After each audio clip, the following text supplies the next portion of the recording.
Now, tech stock earnings have been strong so far this year, with Apple's earnings due out after the close on Thursday. The so-called FANG Plus stocks have been able to offset some of the banking fears concerns and have supported sentiment as Meta, Amazon, Netflix have all on the whole seen pretty solid earnings. Now, Apple is the next tech giant to report after the close on Thursday. So let's take a look at the seasonals for Apple.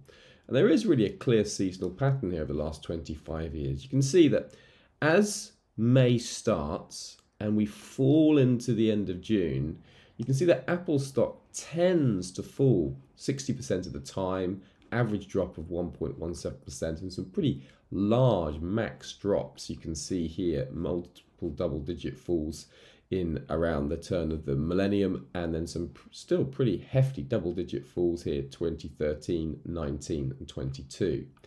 But that seasonal pattern does turn around. So as we head into the end of June, up into the end of August, you can see that the seasonal pattern picks up quite nicely. 80% winning trades, average return 12.59%. So does this tell us that a dip in Amazon is worth buying?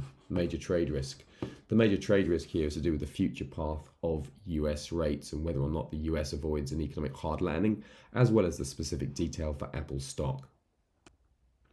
Remember that HYCM clients can access the Seasonax product in order to analyze over 25,000 different currencies, indices, commodities, as well as individual stocks.